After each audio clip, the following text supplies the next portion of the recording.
Hello students, मैं ब्रिजेश यादव और मैं जो इस वीडियो लेक्चर में आप लोगों के लिए लाया हूँ पहले चैप्टर का पार्ट 5 पार्ट 4 तक हम लोग पढ़ चुके हैं। और पार्ट 4 में हम लोग जो है फोकस दूरी और वक्रता त्रिज्या के बीच संबंध को हम लोग प्राप्त किए थे, उसको सिद्ध किए थे कि F बराबर R/2 होता है। और आज हम लोग बात करेंगे कि गोलीय दर्पण से परावर्तन के किरण आरेख बनाने का नियम। मतलब कि हम लोग जानते हैं कि जो दर्पण होते हैं वो दर्पण क्या करते हैं, प्रतिबिंब को बनाते हैं। जब किसी वस्तु को दर्पण के सामने रखा जाता है तो उस वस्तु का प्रतिबिंब बनता है। और ये प्रतिबिंब कैसे बनता है, तो जो वस्तु होता है उससे प्रकाश किरण जो है दर्पण पे आपतित होती हैं, और वो जो है आपतित होने के बाद पढ़ने के बाद क्या होती है, उससे जो है दर्पण से परिवर्तन होती है।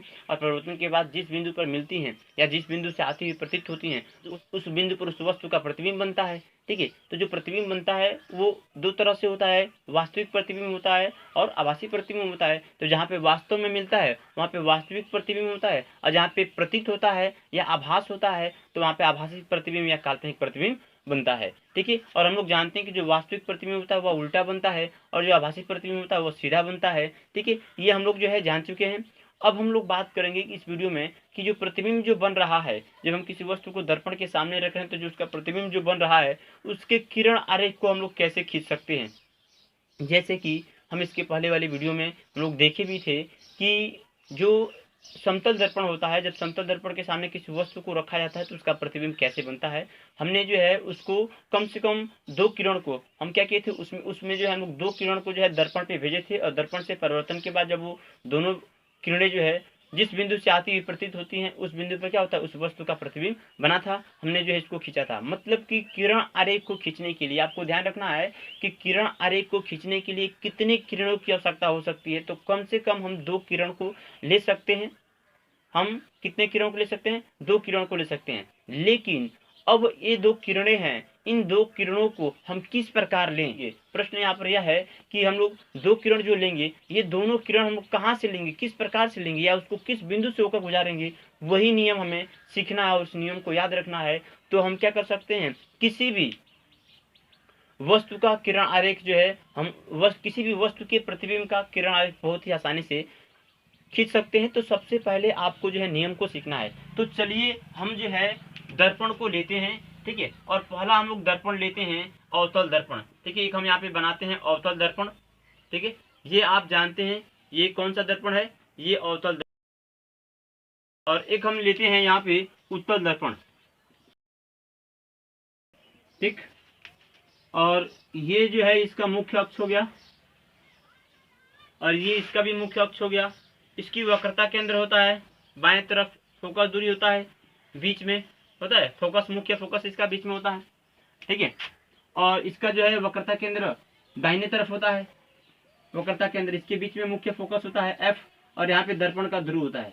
ठीक है, और यहाँ पे ये दर्पण का ध्रुव है। ध्यान रखिए, जब आप दर्पण को बनाएंगे, कभी भी दर्पण को बनाते समय जो पोलिशदार तल होगा वो हमेशा दाहिने तरफ होगा। कैसा होगा, पोलिशदार तल हमेशा दाहिने तरफ होगा। देखिए इसमें भी क्या है, दाहिने तरफ है और उसमें भी दाहिने तरफ है। जो परिवर्तक तल है वो किधर है, बाएं तरफ है। ठीक है, और वस्तु को हमेशा बाएं तरफ ही रखा जाता है। मतलब कि दर्पण के सामने जो परिवर्तक तल होता है वस्तु को सामने रखेंगे, अर्थात बाएं तरफ रखेंगे। तो ये बात आप ध्यान में रखेंगे कि जो वस्तु होगा वो हमेशा जो है बाएं तरफ रखा जाता है, मतलब कि दर्पण के सामने रखा जाता है।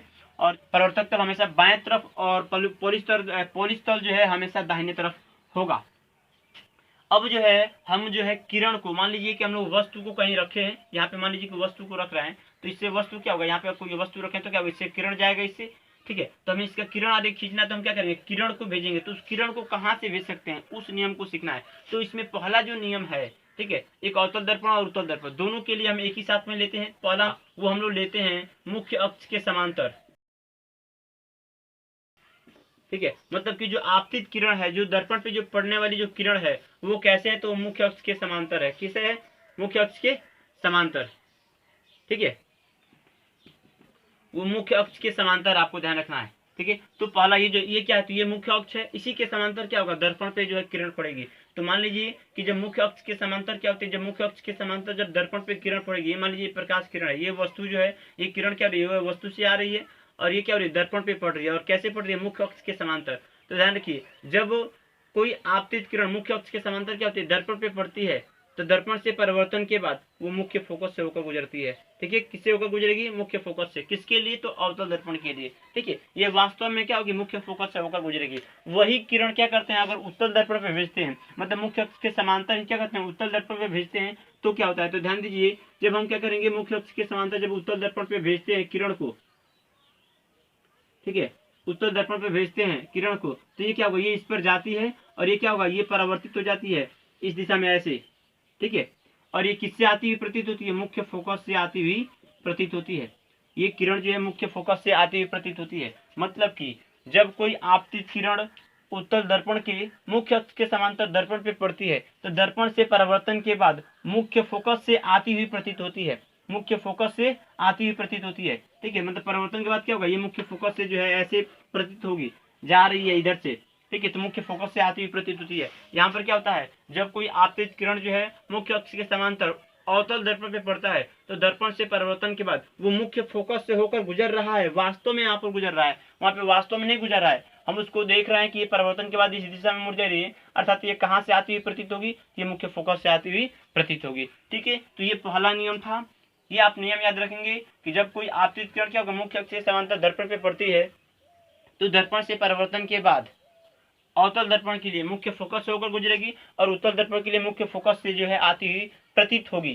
ठीक है, पहला नियम। दूसरा नियम हम लेते हैं। ठीक है,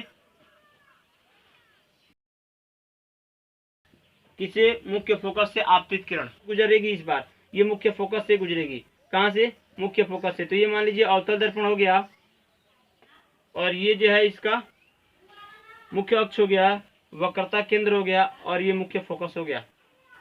ठीक है, तो ध्यान रखिए, मुख्य फोकस से होकर दर्पण पे पड़ने वाली किरण, दर्पण पर पड़ने वाली किरण क्या हो रही है? ये जो दर्पण, ये जो किरण जा रही है, जो आपतित किरण जा रही है, क्या हो रही है? मुख्य फोकस से होकर जा रही है।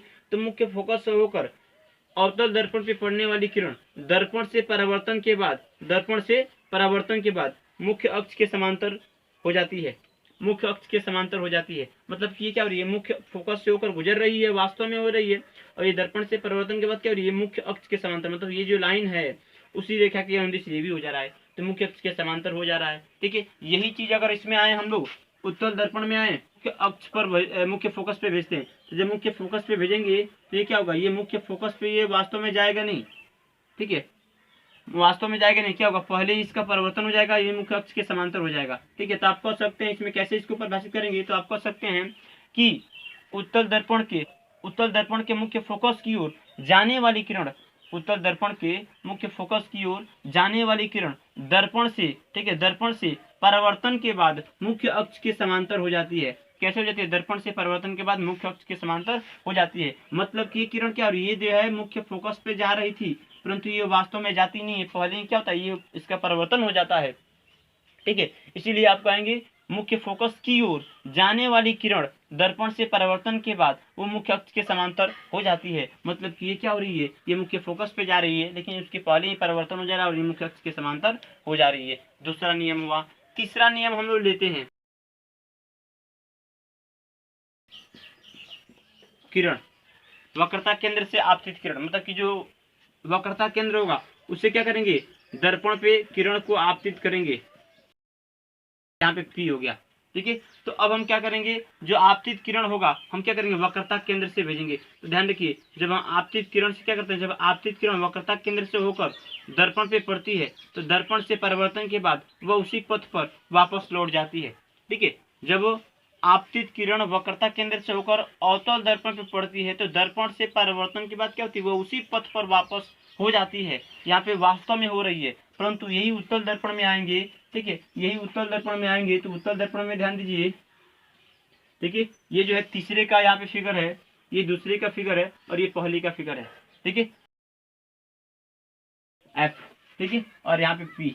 तो ये मान लीजिए कि यहाँ पे वक्रता केंद्र है, तो ये इसकी परिभाषा कैसे देंगे? तो ये क्या होगा? अगर हम इससे क्या करते हैं, वक्रता केंद्र पे अगर किरण को भेजते हैं तो क्या होगा? ये वास्तव में जाएगी नहीं, पहले ही क्या होगा? इसका परिवर्तन हो जाएगा और ये उसी पथ पर वापस लौट जाएगी। मतलब कि आप इसको कैसे परिभाषित करेंगे? तो कहेंगे कि उत्तल दर्पण के वक्रता केंद्र की ओर, उत्तल दर्पण के वक्रता केंद्र की ओर जाने वाली किरण दर्पण से परावर्तन के बाद उसी पथ पर वापस लौट जाती है। मतलब कि ये क्या हो रही है? ये किरण जो है दर्पण पे, उत्तल दर्पण के वक्रता केंद्र पे जा रही थी, जाने वाली मतलब कि वो वास्तव से उस बिंदु से होकर गुजर नहीं रही है, ये जाने वाली मतलब कि उधर जा रही है, परंतु क्या होता है उसके पहले ही परिवर्तन हो जाता है, तो ये क्या रही है उसी पथ पर वापस लौट जा रही है। तो इसमें हम क्या बोलेंगे, इसमें हम जाने वाली बोलेंगे, तो हम कहेंगे इसमें कि उत्तर दर्पण के वक्रता केंद्र की ओर जाने वाली किरण दर्पण से परिवर्तन के बाद वह उसी पथ पर वापस लौट जाती है। अब हम जो है चौथा नंबर लेते हैं, ठीक है, चौथा नंबर लेते हैं, एक और लास्ट यहाँ पे ले लेते हैं चौथा नंबर, ठीक है, दोनों का फिगर यहीं पे हो जाएगा।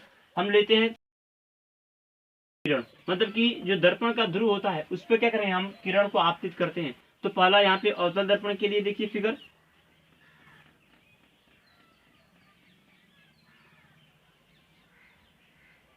एफ है, सॉरी सी है, यहाँ पे एफ है, तो क्या होगा हम यहाँ पे ध्रुव है, तो हम क्या करें दर्पण जो किरण होगा हम उसको ध्रुव पर भेजेंगे, दर्पण के ध्रुव पे, जब दर्पण के ध्रुव पे इसको भेजेंगे तो क्या होगा वो उसी जब ये परावर्तन के नियम का पालन करेगी और परावर्तन के नियम का पालन करते हुए क्या होगा ये परावर्तित हो जाएगी, ठीक है। मतलब कि यहाँ पे ये जो है ये सीपी है, ये क्या करेगा ये अभिलंब का कार्य करेगा, मतलब कि जब हम किसी किरण को दर्पण के ध्रुव पे भेजते हैं तो परावर्तन के नियम का पालन करते हुए क्या होता है वो परावर्तित हो जाती है, और जो सीपी होता है जो मुख्य अक्ष होता है वो अभिलंब का कार्य करने लगता है। ठीक इसी प्रकार इसमें भी होता है,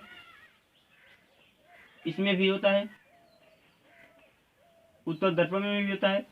यहाँ पे इसका मान लेते हैं सी है, यहाँ पे एफ है और यहाँ पे पी है। हम क्या करेंगे पी पे जब किरण को भेजते हैं तो ये पी से क्या था परिवर्तित होता है, ये क्या क्या किसका नियम पालन करता है तो परिवर्तन का नियम का पालन करता है, ठीक है। और ये जो मुख्य अक्ष है ये अभिलंब का कार्य करता है, ठीक है। तो इस प्रकार से मुड़ता है, ये भी परिवर्तन का नियम का पालन करते हैं, सब परिवर्तन का नियम का पालन करते हैं। लेकिन आपको यहाँ पे ध्यान रखेंगे जब दर्पण पे क्या करें दर्पण के ध्रुव पर जब किरणों को आपतित करेंगे भेजेंगे तो क्या होगा परिवर्तित होगी, और वहां पे जो है जो मुख्य अक्ष होगा वह अभिलंब का कार्य करेगा। दोनों किरण में इसमें कोई भी परिवर्तन नहीं है, ये बहुत इजी है। आप जो है इस चारों नियम को याद रखेंगे कि एक बार मुख्य अक्ष के समांतर भेजेंगे, एक बार मुख्य फोकस से भेजेंगे, वक्रता केंद्र से भेजेंगे और दर्पण के ध्रुव पर भेजेंगे। चार जगहों से क्या कर सकते हैं किरण को हम लोग जो है दर्पण पर भेज सकते हैं, और वो परिवर्तन के बाद वो किस बिंदु से होकर गुजरती है या किस बिंदु से आती हुई प्रतीत होती है, ये बात आपको ध्यान में रखना है, क्योंकि इन्हीं के अनुसार इसी की सहायता से हमें क्या करना है किरण आरेख को खींचना है, ठीक है।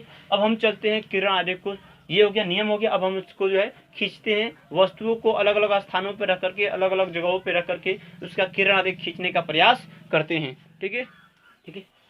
आइए अब हम लोग बात करते हैं गोलीय दर्पणों द्वारा प्रतिबिंब का बनना, मतलब कि जो गोलीय दर्पण होते हैं उनसे प्रतिबिंब कैसे बनते हैं, कैसे बनते हैं उनकी पहले हम लोग जो है कहाँ पे वस्तु को रखेंगे तो कहाँ पे प्रतिबिंब बनेगा, मतलब कि वस्तु की स्थिति क्या होगी और प्रतिबिंब की स्थिति क्या होगी, उसकी प्रकृति क्या होगी, अर्थात वस्तु जो है जो प्रतिबिंब जो है वह वास्तविक बनेगा कि आभासी बनेगा, उल्टा बनेगा कि सीधा बनेगा, छोटा बनेगा कि बड़ा बनेगा, इसके बारे में हम थोड़ा जो है जान लेते हैं। और उसके बाद जो है हम लोग किरण आरेख जो है खींचना शुरू करते हैं, क्योंकि जब हमें स्थिति के बारे में जब पता चल जाएगा तो किरण आरेख खींचने में बहुत ही आसानी होगा और बहुत हमें जो है मदद मिलेगी। तो सबसे पहले चलिए हम लोग जो है एक अवतल दर्पण लेते हैं, और अवतल दर्पण के द्वारा प्रतिबिंब बना दर्पण है, ठीक है। और ये अवतल दर्पण का मुख्य अक्ष है, यहाँ पे इसका मुख्य फोकस होता है, यहाँ पे इसका वक्रता केंद्र, और ये दर्पण का ध्रुव हो गया, ठीक है, दर्पण का ध्रुव पी हो गया। और इधर देखिए आप जानते हैं कि इस बिंदु का नाम है दर्पण का ध्रुव, ये मुख्य फोकस ये वक्रता केंद्र है। और इधर क्या है तो इधर मान लीजिए कि हम इधर जाएंगे तो इधर आप कहीं पर भी ये जो है मुख्य अक्ष कहीं पर भी जा सकता है, ये अनंत दूरी तक जा सकता है। तो इधर जाएंगे तो इधर कुछ नहीं तो क्या होगा अनंत होगा, ये अनंत का चिन्ह है, ठीक है। तो इधर अनंत होगा, मतलब कि अनंत का मतलब क्या होता है जिसका कोई अंत ही नहीं है वो होता है अनंत। तो ये अनंत दूरी पर भी वस्तु को रखा जा सकता है, मतलब कि अगर मान लीजिए कोई वस्तु बहुत दूरी पर है तो हम लोग कहते हैं कि वो वस्तु अनंत दूरी पर है। जैसे कि मान लीजिए कि पृथ्वी से जो है सूर्य की दूरी देखिए तो सूर्य क्या है हमसे जो है अनंत दूरी पर है, ऐसे हम लोग जो है मान सकते। इस प्रकार से हम लोग माने कि यदि कोई वस्तु जो है बहुत अधिक दूरी पर है तो हम लोग मान लेंगे कि वह वस्तु अनंत दूरी पर, और जो उससे जो आने वाली किरणें होती है वो मुख्य अक्ष के समांतर होती हैं, ठीक है। तो अभी ध्यान दीजिए कि हम लोग स्थान देखते हैं, जो वस्तु होता है वस्तु को हमेशा इस मुख्य अक्ष के ऊपर रखा जाता है। कहाँ रखा जाता है मुख्य अक्ष के ऊपर। मान लीजिए कोई वस्तु तो हम कहाँ रखेंगे मुख्य अक्ष के ऊपर रखेंगे, ठीक है। और हमेशा इस दर्पण के परावर्तक तल के सामने ही रखना है, ये नहीं कि पीछे रखेंगे। दर्पण के पीछे रखेंगे तो प्रतिबिंब हमें दिखाई नहीं देगा, दर्पण के सामने रखेंगे तो प्रतिबिंब क्या होगा इसका प्रतिबिंब जो है बनेगा। तो मुख्य अक्ष के ऊपर रखना है, दर्पण के बाएं तरफ रखना है, अर्थात दर्पण के सामने रखना है। अब बिंदुओं का नाम पहचानिए, इस बिंदु का नाम सी, इसका एफ और इसका पी। तो भाई इस बिंदु का, और इधर जाएंगे तो क्या जाएंगे इधर जाएंगे तो अनंत पर जाएंगे, ठीक है। और इस बिंदु का नाम क्या हो जाएगा तो अनंत और सी के बीच, अनंत और सी के बीच। इस बिंदु का नाम क्या हो जाएगा, तो सी और एफ के बीच। इस बिंदु का नाम क्या हो जाएगा, तो यहाँ पे एफ और पी के बीच, मतलब कि यहाँ पर कहीं पर भी वस्तु को रखिए, कौन सा बिंदु होगा, एफ और पी के बीच।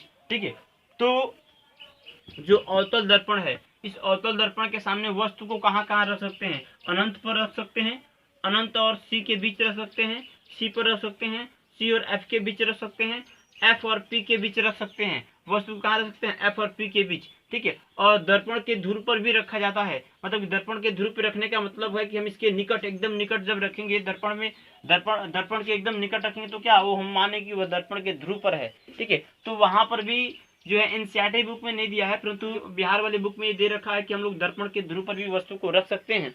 ठीक है, तो उसको भी रखा जा सकता है, दर्पण के ध्रुव पर भी क्या कर सकते हैं, वस्तु को रखा जा सकता है। ठीक, अब ध्यान दीजिए, वस्तु को सबसे पहले कहाँ पे रखते हैं, तो वस्तु को मान लीजिए अनंत पे रखते हैं। ठीक है, वस्तु को अनंत पे रखेंगे तो इसका प्रतिबिंब कहाँ बनेगा, आपसे प्रश्न पूछा जाएगा कि अवतल दर्पण के सामने वस्तु को अनंत पे रखा जाता है तो उसका प्रतिबिंब कहाँ बनेगा, मतलब कि किस स्थान पे बनेगा, उसकी प्रकृति क्या होगी, अर्थात वास्तविक है कि आभासी होगी, उल्टा होगी कि सीधा होगी, ये बात याद रखना है। और आकार कैसा होगा, छोटा बनेगा कि बड़ा बनेगा, मतलब वस्तु से छोटा होगा कि वस्तु से बड़ा होगा। तो ध्यान दीजिए, ये कौन सा दर्पण है, अवतल दर्पण है। आप अवतल दर्पण से याद रखिए, अवतल दर्पण हमेशा के लिए एक बात दिमाग में रखिए, अवतल दर्पण हमेशा वास्तविक प्रतिबिंब बनाता है। कैसे बनाता है, वास्तविक।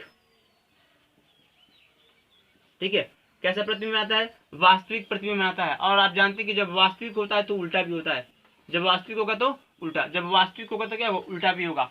तो वास्तविक है तो उल्टा है, मतलब कि देखिए वास्तविक प्रतिबिंब बनेगा तो उल्टा, मतलब कि एक याद करेंगे तो दूसरा याद हो जाएगा। और जब आभासी होता है तो क्या होता है, सीधा होता है, आभासी होता है तो सीधा होता है। तो एक याद रखिए, वास्तविक होगा तो क्या होगा, उल्टा होगा। अवतल दर्पण हमेशा क्या करता है, वास्तविक प्रतिबिंब बनाता है।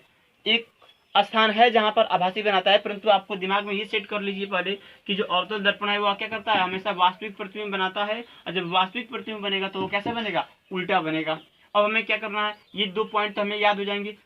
याद क्या करना है, अब हमें वस्तु की स्थान सवाल में दिया रहेगा, प्रतिबिंब की स्थान याद रखेंगे, प्रतिबिंब की स्थिति, मतलब प्रतिबिंब कहाँ पे बनेगी, अनंत पे रखेंगे तो प्रतिबिंब कहाँ पे बनेगी, ये याद करना है। और उसके बाद से क्या याद करना है, उसकी आकार याद करना है कि आकार कैसा होगा, छोटा होगा कि बड़ा होगा। तो ध्यान रखिए, इसको भी बहुत आसानी से आप याद कर सकते हैं। यहाँ पे बस समझने की आवश्यकता है। देखिए, जब वस्तु को अनंत पे रखेंगे तो सबसे पहले वाला जो एफ होगा जो एफ पे बनेगा। जब वस्तु को अनंत पे रखते हैं तो प्रतिबिंब कहाँ बनता है, एफ पर बनता है। कैसा बनेगा, वास्तविक बनेगा, उल्टा बनेगा। और आकार कैसा होगा, तो आकार बिंदु का आकार का होगा, बहुत छोटा बनेगा। कैसा बनेगा, बिंदु आकार का।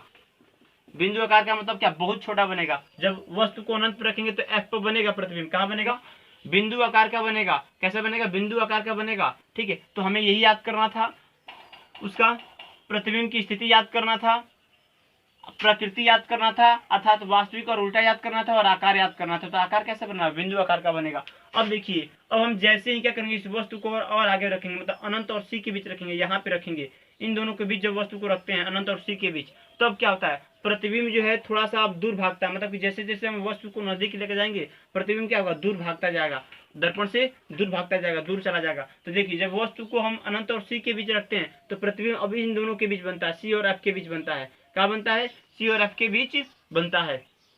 ठीक है, और इससे बड़ा रहेगा थोड़ा, मतलब कि यहाँ पे जो बिंदु आकार का बन रहा था इससे बड़ा होगा, लेकिन इससे क्या होगा, वस्तु से छोटा होगा, तो हम केवल छोटा कर सकते हैं। ठीक है, तो ध्यान रखिए, जब वस्तु को हम अवतल दर्पण के सामने जब वस्तु को अनंत और सी के बीच रखते हैं तो जो प्रतिबिंब है वह सी और एफ के बीच बनता है, वास्तविक बनता है, उल्टा बनता है, और कैसा बनता है, तो छोटा बनता है। कैसा बनता है, छोटा बनता है। ठीक है, कैसा बनेगा, छोटा बनेगा, केवल छोटा छोटा कहेंगे। ठीक है ना।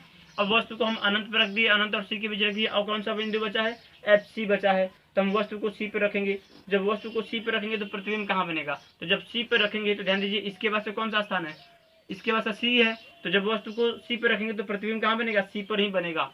ठीक है, मान लीजिए इधर से आगे बढ़ रहे हैं तो प्रतिबिंब भी दूर भागता जाएगा, इसको आगे बढ़ा रहे हैं तो इसको भी दूर भगाएंगे। ठीक है, तो भाई लीजिए यहाँ पे रखें तो एफ पे बना है, इन दोनों के बीच रखे हैं, अनंत और सी के बीच रखेंगे तो सी और एफ के बीच बना है, और आगे बढ़ाएं तो प्रतिबिंब और दूर भागेगा। तो इसके बाद वाला यही पॉइंट है, तो यहीं पे प्रतिबिंब बनेगा, मतलब कि जब सी पर रखते हैं तो सी पर बनता है, जब वस्तु को सी पर रखते हैं तो सी पर ही बनता है। ठीक है, और कैसा होगा, तो वास्तविक होगा और उल्टा होगा, क्योंकि भाई अवतल दर्पण है।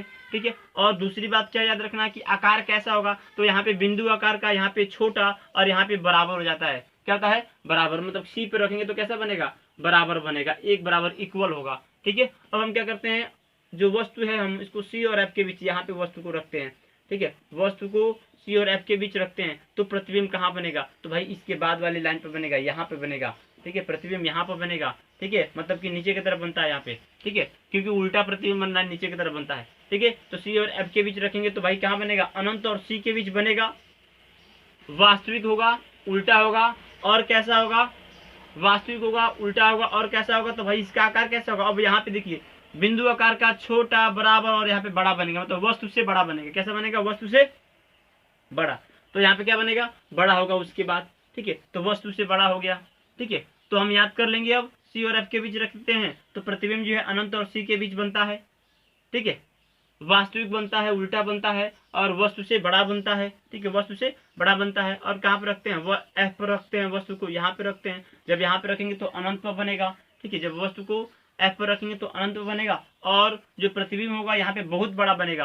यहाँ पे देखिए प्रतिबिंब का आकार क्या हो रहा है, जैसे जैसे वस्तु को नजदीक लेकर जा रहे हैं प्रतिबिंब का आकार बढ़ता जा रहा है। यहाँ पे बिंदु आकार का था, अब इससे थोड़ा बड़ा हो गया, यहाँ पे उससे भी बड़ा हो गया, यहाँ पे उससे भी बड़ा हो गया, यहाँ पर उससे भी बड़ा, मतलब कि जब एफ पर रखते हैं तो प्रतिबिंब अनंत दूरी पर बनता है और वह प्रतिबिंब जो है बहुत बड़ा होता है और वो कैसा होता है, तो वास्तविक होता है और उल्टा होता है। यहाँ तक तो हम लोग अब कहाँ रखना है, वस्तु को एफ और पी के बीच रखना है।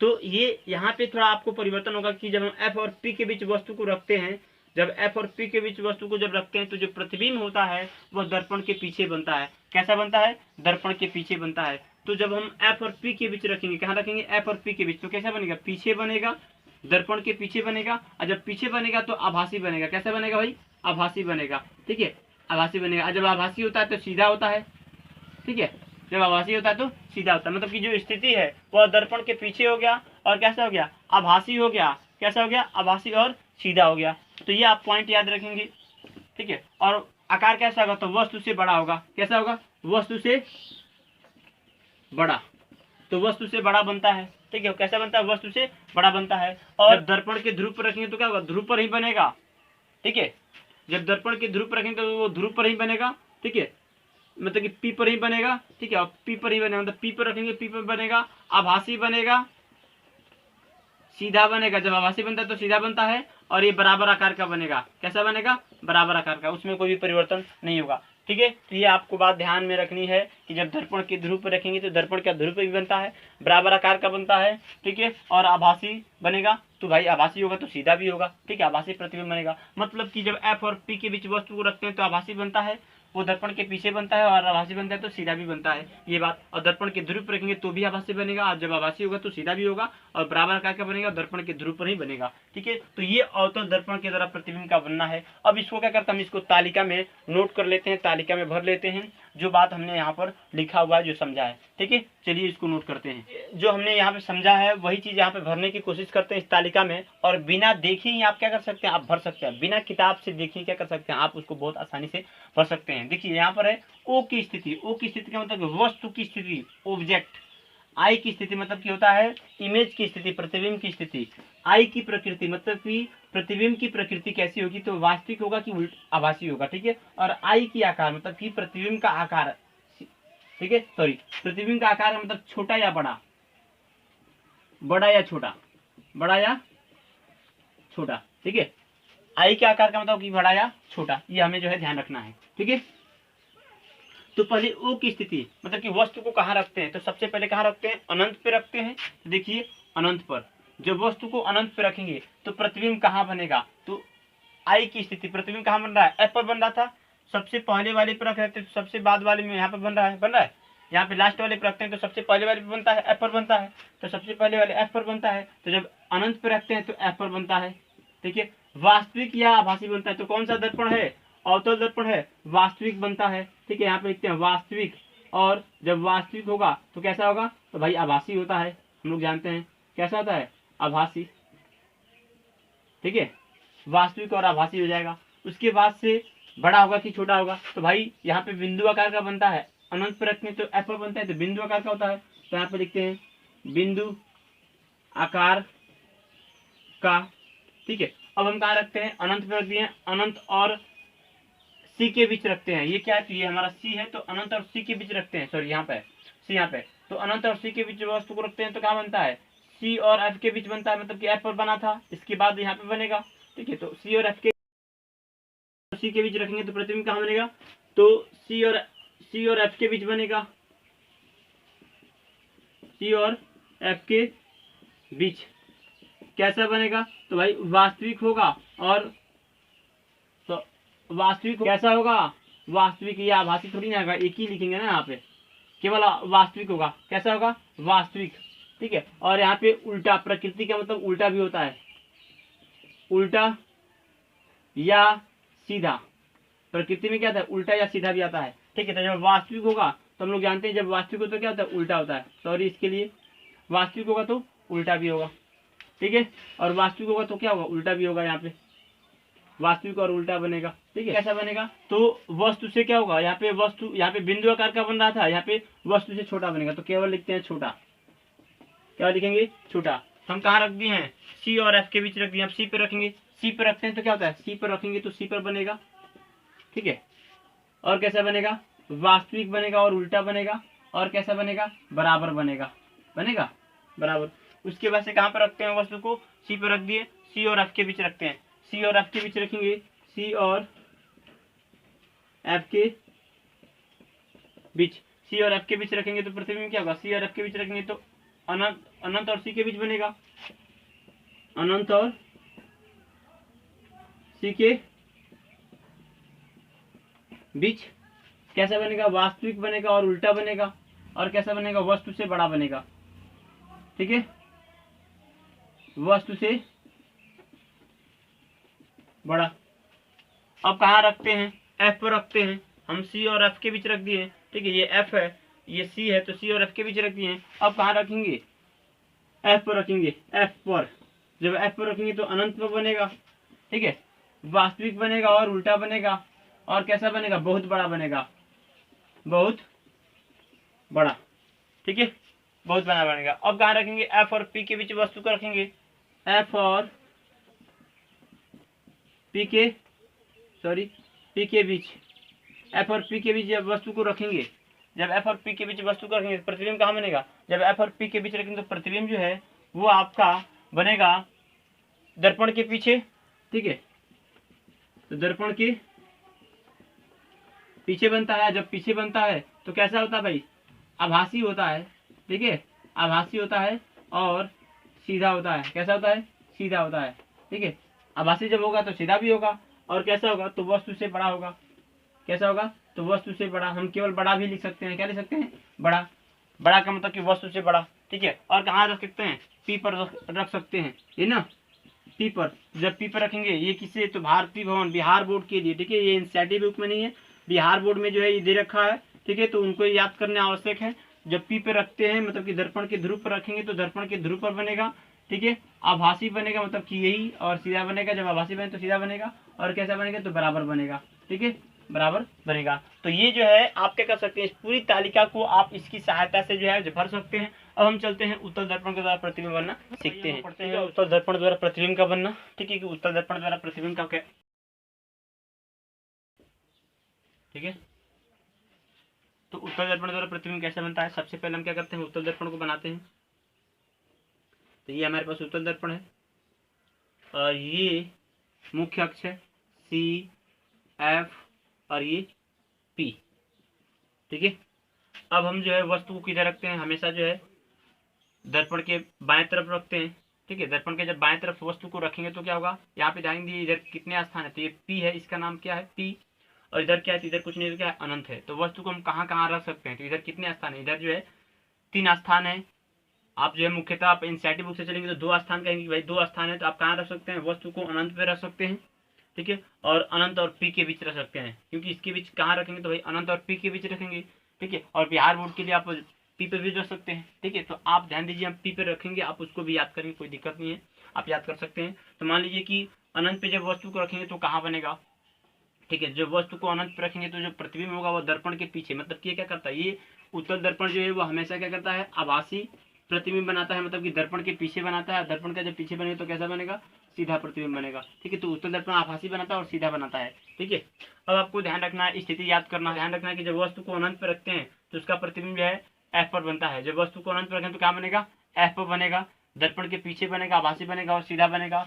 और अनंत पे रखे हैं, यहाँ पे जो बनेगा वो बिंदु आकार का बनेगा। कैसा बनेगा, इसका आकार कैसा होगा, बिंदु आकार का आकार, ध्यान रखना, मतलब बहुत छोटा बनेगा। उसके बाद से जब अनंत और पी के बीच रखेंगे, ठीक है, जब अनंत और पी के बीच रखेंगे जो प्रतिबिंब होगा वह कहाँ बनेगा, तो एफ और पी के बीच बनेगा, मतलब कि इसके बीच बनेगा, ठीक है। और सीधा बनेगा तो ऊपर बनता है, सीधा प्रतिबिंब कहाँ होता है, मुख्य अक्ष के ऊपर बनता है, ठीक है। और उसको हम लोग बिंदुदार रेखा से जो है लाइन से क्या करते हैं, प्रदर्शित करते हैं। तो यहाँ पे आपको ध्यान रखना है कि जब अनंत और पी के बीच वस्तु को रखते हैं तो प्रतिबिंब जो है वो एफ और पी के बीच बनता है, आभासी बनता है, सीधा बनता है, और वस्तु से छोटा बनता है, मतलब इससे छोटा होगा, परंतु यहाँ पे जो प्रतिबिंब बन रहा है तो उससे क्या होगा, बड़ा बनेगा, ठीक है। तो यहाँ पे जब अनंत और पी के बीच रखते हैं तो प्रतिबिंब जो है एफ और पी के बीच बनता है, आभासी बनता है, सीधा बनता है, और वस्तु से छोटा बनता है, ठीक है। अब कहाँ रख सकते हैं वस्तु को, आप कहाँ रख सकते हैं, तो पी पर रख सकते हैं। तो जब पी पर रखेंगे तो पी पर बनेगा, आभासी बनेगा, सीधा बनेगा, और बराबर बनेगा। पी पर रखेंगे तो पी पर ही बनेगा, आभासी बनेगा, सीधा बनेगा। कोई भी दर्पण हो, उत्तल दर्पण हो या अवतल दर्पण हो, जब पी पर रखेंगे तो हमेशा क्या करता है, आभासी प्रतिबिंब बनाता है, सीधा प्रतिबिंब बनाता है, और बराबर आकार का बनाता है। तो ये जो है उत्तल दर्पण के द्वारा भी हो गया, ठीक है। अब हम क्या करते हैं, उसको हम लोग जो है भर देते हैं, इस तालिका को भी। वो हम इस तालिका को भरते हैं। सबसे पहले वस्तु को कहाँ रखेंगे, तो अनंत पर। तो वस्तु क्या होगा, जब अनंत पर होगा, मतलब वो की स्थिति जब अनंत पर होगी तो प्रतिबिंब कहाँ बनेगा, एफ पर बनता है, ठीक है। कैसा बनता है, तो भाई कौन सा दर्पण है, उत्तल दर्पण है, आभासी बनाता है, आभासी बनेगा तो और कैसा बनेगा, सीधा बनेगा, ठीक है। उसके बाद से आभासी बनेगा और मतलब कि सीधा बनेगा, यहाँ पे हम लिख देते हैं, चलिए सीधा, आभासी और सीधा बनेगा। उसके बाद से क्या होगा भाई, आकार कैसा होगा, तो बिंदु आकार का होगा। कैसा होगा, बिंदु आकार का, ठीक है। दूसरा बढ़ते हैं, अनंत और पी के बीच वस्तु को रखते हैं बीच, अनंत और पी के बीच जब वस्तु को रखेंगे तो प्रतिबिंब कहाँ बनेगा, एफ और पी के बीच बनेगा, ठीक है। एफ और पी के बीच, मतलब कि हम इसमें वस्तु को निकट लाते हैं तो प्रतिबिंब क्या होता है, दर्पण के निकट बनता है, ठीक है। तो यहाँ पे क्या होगा, तो यहाँ पे जो है एफ और पी के बीच एफ बनेगा, कैसा होगा, आभासी होगा, और कैसा होगा, सीधा होगा, ठीक है। और वस्तु से छोटा होगा, मतलब कि हम केवल लिख देते हैं यहाँ पे छोटा तो भी हो जाएगा, ठीक है, छोटा लिख देंगे तो भी हो जाएगा। अब वस्तु को कहाँ रख सकते हैं, पी पर। तो जब पी पर रखेंगे, पी पर बनेगा, आभासी बनेगा, सीधा बनेगा, ठीक है, और कैसा बनेगा, बराबर बनेगा, ठीक है, ये बराबर बनेगा। तो मतलब कि ये जो है उत्तल दर्पण के द्वारा प्रतिबिंब बनने की जो स्थितियां होती हैं उन स्थितियों को याद रखना है, और ये बहुत आसान है। आप ये अगर याद नहीं है, ठीक है, ये याद नहीं है तो आप इसको याद रखिए। इसके बाद से हम लोग किरण आरेख को लेते हैं, किरण आरेख खींचना सीखते हैं कि किरण आरेख को कैसे जो है। अब चलिए हम लोग जो है अवतल दर्पण के द्वारा जो प्रतिबिंब बनता है उसके स्थान के बारे में हम लोग पढ़ लिए, स्थिति देख लिए, प्रकृति भी देख लिए, ठीक है। अब हम लोग क्या करते हैं, जो दर्पण जो बन रहा था, जो प्रतिबिंब जो बन रहा था, वस्तु को हम लोग अनंत पे रखते हैं अवतल दर्पण के सामने, तो हम लोग जानते हैं एफ पर बनता है। तो अब उसको कैसे जो है किरण आरेख के द्वारा प्रदर्शित कर सकते हैं उसको हम लोग जो है सीखते हैं, और उसके लिए हम लोग नियम जो है पढ़ चुके हैं। उस नियम की सहायता से हम लोग क्या करेंगे, प्रतिबिंब को जो है खींचेंगे और उसको किरण आरेख जो है बनाएंगे। तो सबसे पहले हम लोग अवतल दर्पण लेते हैं, ठीक है, ठीक है। और ये अवतल दर्पण का जो है यहाँ पे मुख्य फोकस है, और यहाँ पे वक्रता केंद्र सी है, और यहाँ पे दर्पण का ध्रुव है। हम क्या करेंगे, वस्तु को मान लेते हैं कि वस्तु, और ये यहाँ पे मान लेते हैं अनंत है, वस्तु मान लीजिए कि अनंत पे रखा गया है, ठीक है। तो जब वस्तु को अनंत पे रखते हैं तो जो आने वाली किरणें होती हैं, आप ध्यान रखिए, जब वस्तु अनंत पे होती है तो जो आने वाली किरणें होती है वो मुख्य अक्ष के समांतर होती हैं। कैसे होती है, मुख्य अक्ष के समांतर। तो वस्तु को पहला जो है, सबसे पहले वस्तु कहाँ रखा गया है, वस्तु अनंत पर है। कहाँ पर है, तो वस्तु अनंत, जब वस्तु अनंत पर है तो मान लीजिए वस्तु अनंत पर रखा जाएगा तो क्या होगा, वस्तु को अनंत पर रखेंगे तो इससे जो जाएगी किरण वो कैसे जाएगी, मुख्य अक्ष के समांतर जाएगी। कितने किरण को भेजा जाता है, 2 किरण को भेजा जाता है, तो हम लोग कम से कम 2 किरण को भेजेंगे। तो एक मान लीजिए किरण ये है, हम नीचे से भी भेज सकते हैं जब वस्तु अनंत पर हो तो, ठीक है। वस्तु जब अनंत ठीक है तो नीचे से भी भेजा जा सकता है, नीचे से भेज सकते हैं, ठीक है। तो ये मान लीजिए 2 किरण इस पे क्या हुई है, दर्पण पे आपतित हुई है। आप जानते हैं नियम में पढ़े हुए हैं, पहले नियम है कि जब मुख्य अक्ष के समांतर कोई आपतित क्या होती है, अवतल दर्पण पे पड़ती है तो दर्पण से परिवर्तन के बाद वो मुख्य फोकस से होकर गुजरती है, मुख्य फोकस से होकर गुजरती है। तो ये भी मुख्य फोकस से होकर गुजरेगी, ये भी मुख्य अक्ष के समांतर है तो ये भी मुख्य फोकस से होकर गुजरेगी। ये दोनों किरण जो है मुख्य फोकस से होकर गुजर रही हैं। ये क्या, तो ये भी आपतित किरण, ये आपतित किरण, ये क्या परावर्तित किरण, यहाँ पे दोनों क्या हो रही है, मिल रही है, ठीक है। तो यहाँ पे मिल रही है तो क्या, परावर्तन किरणें जो है, जो परावर्तित किरणें होती है, परावर्तित किरणें जहाँ पर मिलती है वहीं पे क्या बनता है, प्रतिबिंब बनता है। तो यहाँ पे क्या बनता है, एफ पर प्रतिबिंब बनता है। हम लोग जानते हैं कि वस्तु को जब अनंत पर रखा जाता है तो प्रतिबिंब कहाँ बनता है, एफ पर बनता है, ठीक है। और कैसा बन रहा है, बिंदु का आकार का बना, मतलब कि जो कटान बिंदु है उस कटान बिंदु और इस मुख्य अक्ष के बीच कोई दूरी नहीं है, जो कटान बिंदु वो क्या होगा, मुख्य अक्ष के ऊपर ही बन रहा है, इसलिए जो प्रतिबिंब का आकार होगा वह बिंदु का आकार का होगा। जैसे कि मान लीजिए कि अगर हम मान लीजिए कोई यहाँ पे वस्तु रखे हैं, मुख्य अक्ष से इतना ऊपर रखे हैं, तो ये ए बी क्या, तो ए बी जो है ये वस्तु का ऊंचाई हो जाएगा यहाँ से यहाँ तक, ठीक है, यहाँ से। लेकिन जब वस्तु क्या होगा, इसी पे बनेगा, ऊपर ही बनेगा इसके, तो वो हम कहेंगे कि वो बिंदु का आकार का बन रहा है, मतलब कि इसके बीच में कोई दूरी नहीं है, ठीक है। तो ये आपको बात ध्यान में रखना है। ये पहला हो गया, वस्तु को जब अनंत पे रखते हैं तो प्रतिबिंब एफ पर बनता है, उसके लिए किरण आरेख हो गया। दूसरा क्या करेंगे, वस्तु अनंत और सी के बीच रखा जाता है, तो चलिए यहाँ पर, तो ये हमारा अवतल दर्पण हो गया, और ये हो गया आपका अनंत और क्या करते हैं, अनंत और सी के बीच वस्तु को रखते हैं। तो मान लीजिए वस्तु ए भी है और इसको हम लोग अनंत और सी के बीच रखें, तो इसका जो प्रतिबिंब होगा वह कहाँ बनेगा, तो हम क्या करेंगे, दो किरण को भेजेंगे। एक किरण को भेज दे रहे हैं हम कहाँ से, तो एक मुख्य अक्ष के समांतर भेज दे रहे हैं, ये मुख्य अक्ष के समांतर भेजेंगे तो क्या होगा, ये मुख्य फोकस से होकर गुजरेगा, ठीक है। और एक किरण को भेज दे रहे हैं हम लोग, एक किरण मान लीजिए कि ये हो गया यहाँ से, ये मुख्य फोकस से होकर गुजर रहा है, और ये स्थान खाली, तो क्या करते हैं, एक सी से भेज देते हैं, ठीक है। तो एक सी से आप भेज देंगे, ये एक सी से भेज देते हैं, ठीक है। ये तो जब सी से भेजते हैं तो आप जानते हैं कि जब सी से भेजाता है तो क्या था, वह सी पर वापस लौट जाता है, ठीक है। तो क्या होगा, यहाँ पे जो है प्रतिबिंब है कहाँ बनेगा, इन दोनों के बीच बनेगा, एफ और, देख रहे हैं ना, कटान बिंदु क्या है, मुख्य अक्ष के नीचे है, तो ये क्या हो जाएगा, ये प्रतिबिंब का आकार हो जाएगा यहाँ से यहाँ तक, ये उसकी हाइट हो जाएगी। तो ये हम कर सकते हैं, और उल्टा बन रहा है, नीचे की तरफ बनेगा, तो ए डैश हो जाएगा और बी डैश हो जाएगा, ठीक है। तो ए भी क्या एक वस्तु है जिसका प्रतिबिंब ए डैश बी डैश के प्रतिबिंब बन रहा है, कहाँ बन रहा है, सी और एफ के बीच बन रहा है। आप जानते भी हैं कि जब अनंत और सी के बीच वस्तु को रखते हैं तो प्रतिबिंब सी और एफ के बीच बनता है, ठीक है। ये पॉइंट याद हो गया। तीसरा लेते हैं, हमने फिगर सब बना दिया एक ही बार में, अब हैं, ठीक है। यहाँ पे हम लोग अनंत और सी के बीच वस्तु को रखे हैं, यहाँ पे क्या रखेंगे, सी पर रखेंगे वस्तु को। तो जब हम सी पर रखेंगे तो मान लीजिए वस्तु ए भी है, सी पर रखा गया है, तो ये क्या करेंगे, एक मुख्य अक्ष के समांतर भेजेंगे, ये मुख्य अक्ष के समांतर हो गया, तो ये मुख्य फोकस से होकर गुजर जाएगा, ठीक है। और जो दूसरा किरण होगा उसको सी से भेज देंगे, तो एक सी से भेज देते हैं, सॉरी एफ से भेज देते हैं। तो जब एफ से भेजेंगे तो क्या होता है, ये मुख्य अक्ष के समांतर जो है हो जाता है, तो ये मुख्य अक्ष के समांतर हो जाएगा, ठीक है। तो यहाँ पे ध्यान दीजिए, इसको आप स्केल से खींचेंगे, इसको सीधा होना चाहिए, ये किरण क्या होना चाहिए, सीधा होना चाहिए किरण आरेख, ठीक है। और ये इसका जो है ऐसा, तो यहाँ पे दिख रहा है कटान बिंदु यहाँ पे बन रहा है, तो प्रतिबिंब इसके सामने बन रहा है, ठीक है। ये ए डैश बी डैश, ठीक है। तो जब वस्तु को ए बी पर रखा जाता है तो प्रतिबिंब क्या होता है, सी पर, मतलब वस्तु को जब सी पर रखते हैं तो प्रतिबिंब क्या बनता है, सी पे बनता है, ठीक है। वस्तु के बराबर बनता है, इनका आकार भी लगभग बराबर है, ठीक है। तो वस्तु का आकार भी बराबर होता है, ठीक है। और ये कैसा होता है, तो वास्तविक और उल्टा बनता है, नीचे बन रहा है तो उल्टा बन रहा है, ठीक है। तो ये हमारा हो गया। सी पर रख, यहाँ पे कहाँ रखेंगे, वस्तु को सी पर रख चुके हैं, अब हम रखेंगे सी और एफ के बीच रखेंगे। तो सी और एफ के बीच वस्तु को रखते हैं, जब वस्तु को सी और एफ के बीच रखेंगे, थोड़ा छोटा रखते हैं यहाँ पे, सी और एफ के बीच रखेंगे। जब सी और एफ के बीच रखेंगे तो जो प्रतिबिंब होगा वह कहाँ बनेगा, तो हम लोग जानते हैं कि वह कहाँ बनता है, वह अनंत और सी के बीच बनता है। तो यहाँ पे एक मुख्य अक्ष के समांतर भेजा जाता है किरण को, ठीक है। और एक वक्रता केंद्र से भेजते हैं, वक्रता केंद्र। जब वक्रता केंद्र से क्या करेंगे, किरण को भेजते हैं, यहाँ से मान लीजिए वक्रता केंद्र को जो भेजते हैं तो क्या होता है, वक्रता केंद्र से भेजते क्या, वो वक्रता केंद्र मतलब उसी पथ पर वापस लौट जाता है, ठीक है। और जो है कटान बिंदु बना रही है, देख रहे हैं यहाँ पर, तो यहाँ पे कटान बिंदु बन रहा है, तो ये क्या बना, यहाँ पे जो है इसका प्रतिबिंब बनेगा और वस्तु से बड़ा बनेगा, ठीक है। तो जहाँ पे कटान बिंदु बनता है वहीं पे क्या होता है, प्रतिबिंब भी बनता है। तो ये क्या हो जाएगा, इसका प्रतिबिंब हो जाएगा। अब कहाँ पे वस्तु को रखेंगे, अब वस्तु को रखेंगे कि एफ पर। जब एफ पर रखेंगे तो क्या बनता है, जब वस्तु को एफ पर रखते हैं तो प्रतिबिंब कहाँ बनता है, अनंत पर बनता है। तो एक मुख्य अक्ष के समांतर भेज दीजिए, जब मुख्य अक्ष के समांतर भेजेंगे तो मुख्य फोकस से होकर गुजर जाएगा, ठीक है। और एक आप क्या कर लीजिए, एक यहाँ से भी भेज सकते हैं और चाहे तो आप यहाँ से भी, सी से भी भेज सकते हैं, पी से भी, तो क्या हो जाएगा, ये भी मुख्य अक्ष के समांतर हो जाएगा।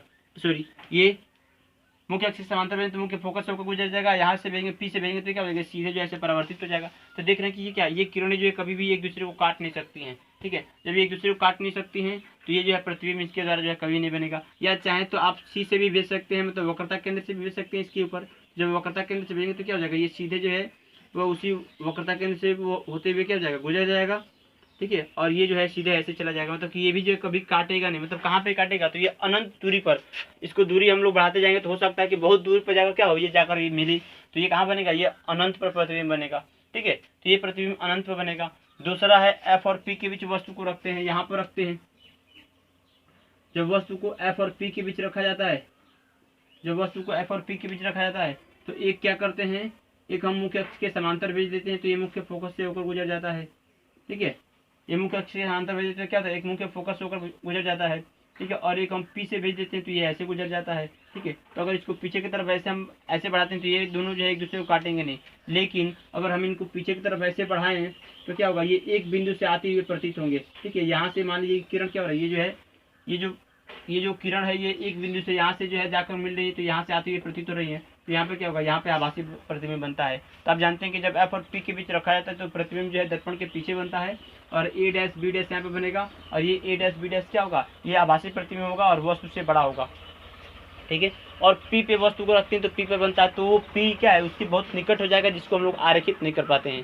ठीक है, जिसको हम लोग खींच नहीं सकते हैं, उसको हम लोग किरण रेख जो है नहीं खींचा जा सकता है, केवल 6 जो है बनाया जा सकता है अवतल दर्पण के द्वारा। ठीक है, तो ये जो है आप किरण रेख जो है ऐसे बना सकते हैं। आप द्वारा क्या करते हैं, प्रतिबिंब का बनना सीख लेते हैं। हम वस्तु को कहाँ कहाँ रख सकते हैं, तो हम लोग जानते हैं कि वस्तु को अनंत पे रखा जा सकता है, और अनंत और पी के बीच रखा जा सकता है, और पी पे रख सकते हैं। तो पी पे तो हम लोग बना नहीं सकते हैं, अनंत और पी के बीच और अनंत पे रखे वस्तु को बना सकते हैं। तो मान लीजिए अनंत दूरी पर है, तो अनंत दूरी से जो आती है प्रकाश किरण क्या होती है, मुख्य अक्ष के समांतर किरण आती है, और जब मुख्य अक्ष के समांतर जो किरण आती है तो क्या होती है, वो दर्पण से परिवर्तन के बाद वो मुख्य फोकस से आती हुई प्रतीत होती है। ये क्या हुआ, ऐसे परिवर्तित हो जाएंगी। ठीक है, और ये मुख्य फोकस है, ये अगर पीछे की तरफ हम लेके जाते हैं, मान लीजिए कि ये क्या हो रहा है, ये परावर्तित किरण इधर चली जा रही है, इधर चली जा रही है, ये दोनों कभी काटेंगे नहीं, तो क्या करेंगे, इन दोनों को अगर पीछे की तरफ हम लेकर जाते हैं, ये जो है एक बिंदु से आती हुई प्रतीत होंगी। ठीक है, ये एक बिंदु से आती हुई प्रतीत होंगी, और वहाँ पर क्या होगा, वहाँ पर जो इसका प्रतिबिंब बनेगा, यहाँ पे एफ पर प्रतिबिंब बनेगा। मतलब कि दर्पण को जब अनंत पर रखते हैं तो इसका प्रतिबिंब क्या बनता है, एफ पर बनता है, और ये कटान बिंदु मुख्य फोकस पर है, मुख्य फोकस पर है और मुख्य अक्ष के ऊपर है, तो ये बिंदु का आकार क्या बनता है, आभासी बनता है और सीधा बनता है। ठीक है, ये हो गया। जब वस्तु को अनंत और पी के बीच रखा जाता है तो ये प्रतिबिंब हम जानते हैं कि कहाँ बनता है, कि एफ और पी के बीच बनता है। तो एक मुख्य अक्ष के समांतर किरणों को भेजेंगे, हम जानते हैं कि जब मुख्य अक्ष के समांतर भेजेंगे तो क्या होगा, मुख्य फोकस से आती हुई प्रतीत होगा, मुख्य फोकस से आती हुई प्रतीत होगा। एक वक्रता केंद्र पर भेज देंगे, तो एक वक्रता केंद्र भेजेंगे तो क्या है, ये वापस जो है उसी पथ पर वापस लौट जाएगा। ठीक है, मतलब कि ये वास्तव में वहाँ पे जाएगा नहीं, परंतु क्या होगा, ये वापस लौट जाएगा यहाँ से, और इसको हम पीछे की तरफ बढ़ाते हैं। ठीक है, सॉरी, इसको हम पीछे की तरफ बढ़ाते हैं ऐसे। ठीक है, तो ये यहाँ पे पीछे की तरफ वैसे आता है, तो कटान बिंदु क्या हो रहा है, यहाँ पे बन रहा है, दोनों जो परावर्तित इसका प्रतिबिंब बनेगा। ठीक है, तो यहाँ पे इसका प्रतिबिंब बनेगा। ठीक है, और ये कैसा प्रतिबिंब बनेगा, तो ये वस्तु से छोटा बनेगा। ठीक है, तो ये आभासी प्रतिबिंब बनेगा। तो ये मान लीजिए ए बी है, और ये क्या, तो ये ए डैश बी डैश है। ठीक है, ये इसका प्रतिबिंब हो गया। और हम लोग एक किरण जानते हैं कि हम लोग एक हम पी पे रखते हैं तो पी पे बनता है, आभासी बनता है और सीधा बनता है। इस प्रकार से ये हमारा खत्म हुआ, और इसको आप जो है नोट कर लीजिए और याद कर लीजिए। इसके बाद से जो कुछ भी बचा है उसको हम लोग अगले टॉपिक में पढ़ के प्रकाश का परिवर्तन को खत्म करेंगे।